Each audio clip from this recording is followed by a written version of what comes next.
Aujourd'hui, je vous propose de découvrir quelqu'un des choix techniques et architecturaux qui rendent ces projets à la fois fonctionnels et durables. Chaque décision de construction a été pensée pour répondre aux exigences actuelles en termes de technologie, de sécurité et de développement durable, mais aussi à celles des prochaines décennies pour accompagner la croissance du réseau MBC. Environ 120 000 tonnes de déblais du terrassement ont été évacuées par train. Cela a représenté plus de 170 trains de 14 wagons.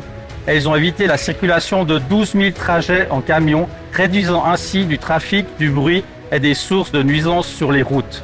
Au total, près de 15 000 mètres cubes de béton ont été coulés et plus de 2 000 tonnes d'armature ont été mises en place pour réaliser le radier, les murs, les piliers et les dalles des différents étages. Ces structures en béton armé reposent sur 400 pieux de 20 mètres forés dans le terrain. Les dalles en béton sont dimensionnées pour supporter le passage de poids lourds jusqu'à 40 tonnes. L'ensemble du tracé a été conçu pour minimiser les obstacles et garantir une circulation fluide des bus. Pour le bâtiment de la maintenance, nous avons utilisé des dalles alvéolaires en toiture qui ont permis une construction plus rapide, plus légère, plus économique, tout en étant aussi résistante.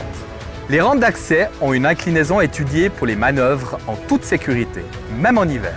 Elles sont chauffées de manière autonome par un système intégré dans le béton. Nous évitons ainsi l'accumulation de la neige et la formation de verglas. Le site a été pensé pour être évolutif. Il est possible d'ajouter des rampes supplémentaires pour aménager un stationnement en toiture et même de construire un étage supplémentaire.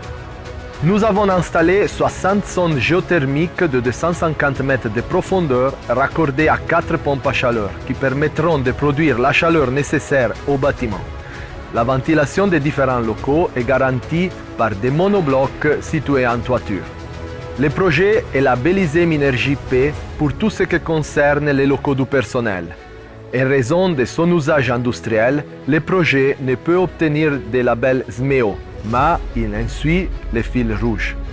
Ce chantier, c'est un défi technique ambitieux qui nous permet de bâtir un dépôt pour la mobilité de demain.